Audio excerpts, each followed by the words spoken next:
My name's Aisyah and I'm a writer, and I was invited here as part of the Palotta-Chiarolli Fellowship, which was a fellowship that was sort of created in honour of this really amazing academic who works a lot in queer studies and gender studies and is a real pioneer in that space. So when I happened to sort of come across it, or well actually it was my previous editor was kind enough to sort of send it to me and was like, hey Aisyah, I think you'd be interested in this. And I thought, oh wow, this is really cool. I had never seen anything of this kind, like in an Australian context before. I think overseas it's way more common. But then I was just like, might as well just chuck my hat in the ring and see how it goes. And I was incredibly surprised to have gotten it. But yeah, and it's been, essentially what it is just being given the time and space and the stipend to just work on a series of personal essays. And yeah, so having that opportunity has been really wonderful. My name's Kaylene Poon, Ni Fong, and I'm a third generation Australian born Chinese. And as I inferred, that I grew up in this area, so it's like my old stamping ground. And I was approached to come to the centre as the inaugural elder in residence, and I received an email, and I must admit my first reaction was I was shocked, mainly with the fact of being labelled an elder. And as much as I am of that age where I can be called a senior, I tend not to think of myself in that role. And I have since come to terms with it in the sense of I've become the custodian of a lot of personal stories and history of the Chinese. So in that regard, I suppose I am an elder. And so that I'm quite comfortable with the term now, but initially it was a bit of an anomaly as far as I was concerned. And I think, as I said, coming to the centre a bit like yourself, it's a space that allows you to focus and be creative. And initially I was asked to develop a workshop, but I decided instead I would try and do a walking tour of Northbridge. And I do a small one which was designed for school children, and that was developed nearly 20 years ago. And I haven't had the opportunity to develop a new one, so it's been wonderful to actually look outside the square and develop something which I think is more exactly relevant, but also a bit more diverse to what I've done in the past. So initially with the James Street tour, because it was for school children, we couldn't go too far. This one I'm actually going to be walking a fair bit, so hopefully, get those steps in. Hopefully everyone will appreciate where I take them. How do you make that decision of like, okay, I need to keep this in, I need to make sure that this is really at the forefront of what I want to communicate to people? And then I think I've had to, because I've given it a certain title, I probably need to stick to the theme of the title. And I in my younger days in another role, there was this phrase, to sell the sizzle, not the sausage. And it's like an advertising thing, but it's true in other forms, that you want to entice people, but you don't want to give them the whole picture. So just tease them. Something like that. So I think that, I think my issue is of, probably giving them 2 sausages. So 2 for the price of 1. So tell me a little bit about what you do here at the centre and what your background is. Okay, I'm third generation Australian born Chinese, and I literally grew up in the Northbridge area in James Street, and so I've had a long connection to this area. The Centre for Stories came about through some projects I did with them probably 4 years ago now, and since my retirement from paid work, I've been doing a lot of voluntary work at the Chung Wah Association, and also because of my connections through other projects, I've been involved with projects with the WA Museum, State Library, various councils. Wow, it sounds like there's a really big range of sort of backgrounds that your work kind of spans. Yes. So what about you? I mean, your connection? It's definitely not as expansive, not gonna lie. My work, I guess, the first sort of published piece that I ever sort of produced was a short story, and it was in Year 12, and it was part of the, if I recall correctly, the Sydney Morning Herald Young Writers Competition. Bit of a mouthful.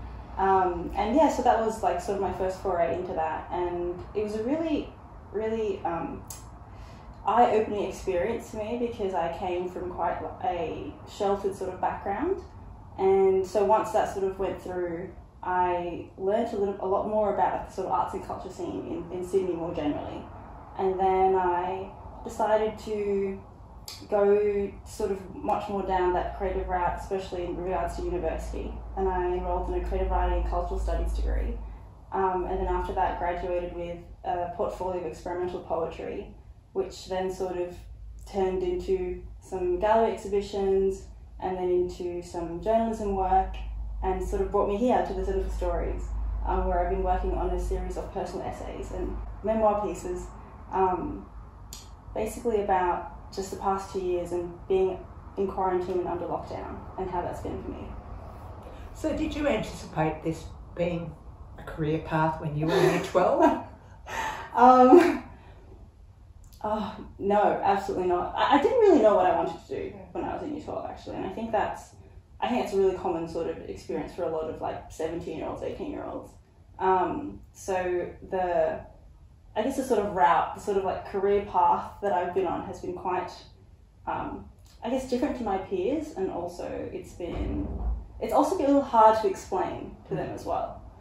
But yeah, I think being here at the centre, at least, I'm not sure how it is for you, but I think it's sort of made it a lot more real to me. It's a lot more respected here, I would say, and that's been quite nice to see. Yeah, I have to say that my experience, or my opportunity of being here has helped me to kind of focus my research, because yes. Whenever I'm at the Chung Wah, I'm trying to do a multitude of different things, and then something else will crop up, and then I'll be asked to take over or become involved in that project. And a recent example was the National Trust. They wanted to have the Chung Wah assist with some funding for some fragments, that remains of textiles that they found at the East Perth exhumations. So from there, then we had to organise a ceremony for the reinterment of the Chinese remains.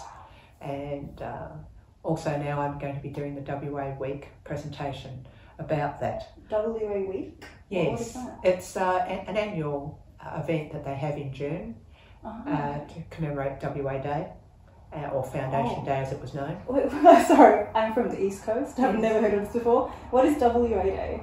Well, it's the Foundation Day for the laying, or the claiming of Perth as part of the British. So British colony. That's right. Yeah. So it was the founding of the Swan River colony, basically.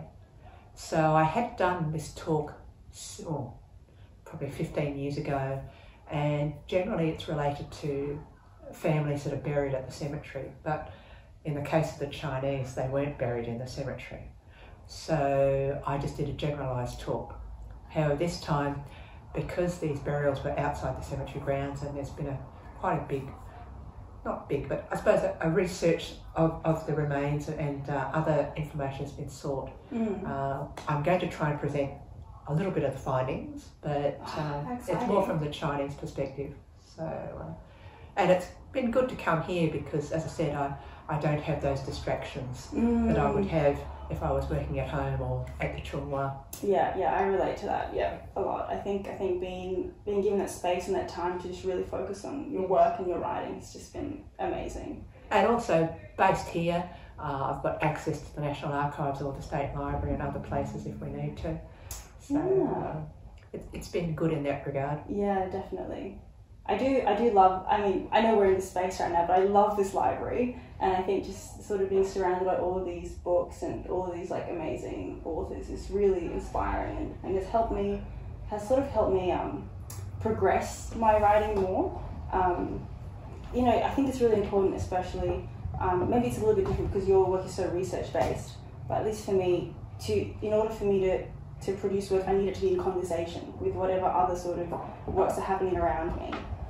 So because it's a constant sort of flow of people and talents coming in through here, I found that to be really beneficial for my production in general. Well, for me, it's also been a way for me to reconnect with the site.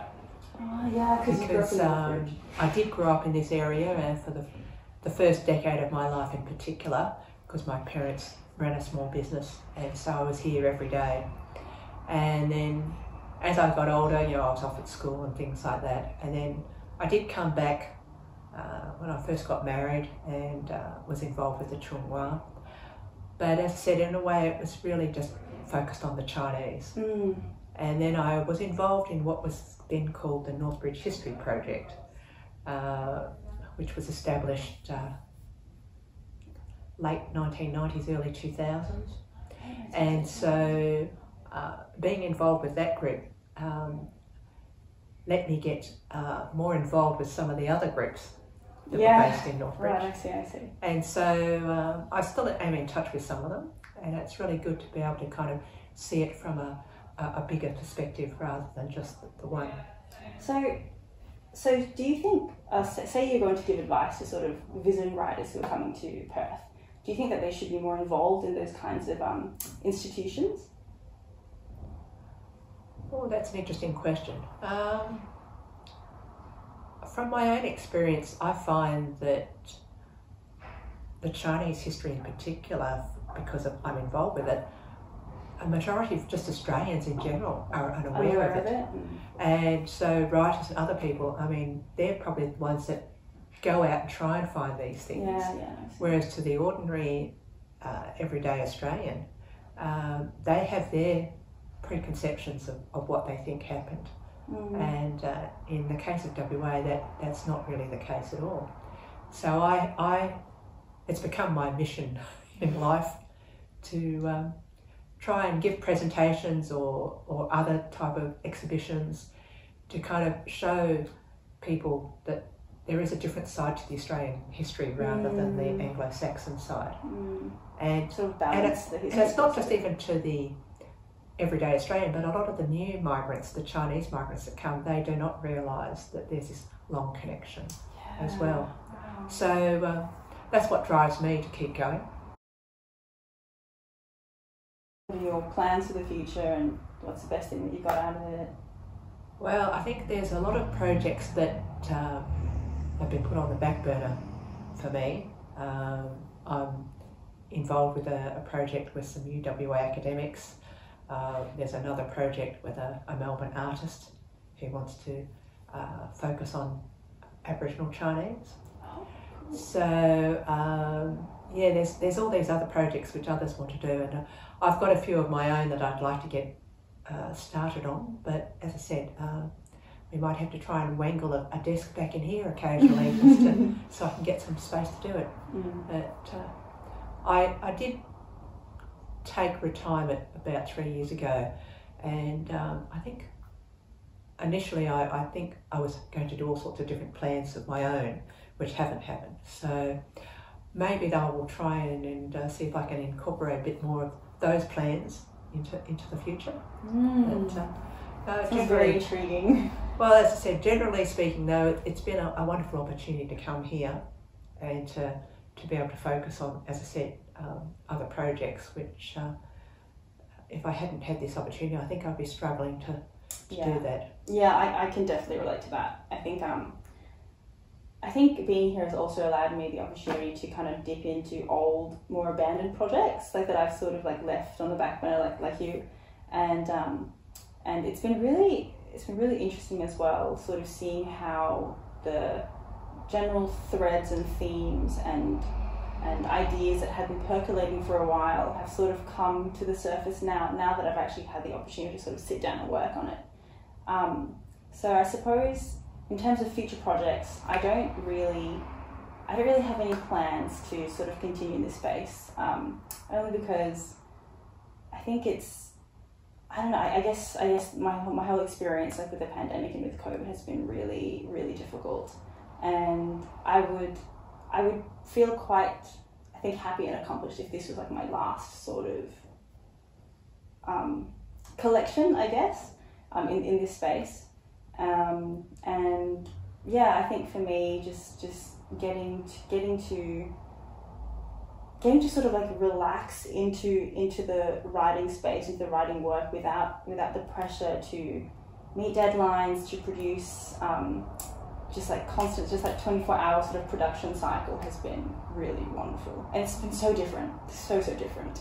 And it's just because of my professional background, where I'm really used to having to, like, if I need to write something, it needs to be in a few hours, like max, as opposed to getting the space to write and for it to not be so outcome focused. Yeah, I think it's been a really special opportunity. I guess for me, at least, I'm not sure how you feel about this, but I think the role of the writer is to sort of set the agenda, if that makes sense, or because public discourse can be dominated by a lot of fear mongering, a lot of sort of issues that maybe don't really necessarily affect the everyday person's life. And I think it is a responsibility of the writer to sort of clear away the fluff and just say, okay, let's get back to basics, and let's discuss the issues that are really important to just everyday Australians, everyday people. And I think that's why storytelling matters. I think that's why the liminal spaces, people in the margins should, not should, but I think it should be more comfortable for them to express themselves if they so wish. Yeah, I think that's what people should care about these sorts of things. I agree. When I do a lot of my public speaking, the reaction from the majority of them is, "Oh, have you written a book, or are you going to write a book?" And I must admit, I've been very hesitant about doing that, because to me, as much as I do love books and things, I'm not sure whether people are really going to sit down and read a book about it as such. And so possibly over the next couple of years, I may consider doing maybe a series of small little editions of things. Yeah. Yes, just to kind of whet people's appetites, and also then, because it's on a smaller topic, then hopefully it can be finished. Because to me, to write a history about the early Chinese in WA, it could possibly take me years, which I may not have the time to finish. So I think procrastination is just the bugbear of every creative professional. And I just think, as I said, something small, and then just work on a little bits at a time, and I think that's what's going to probably hopefully get something done in the future.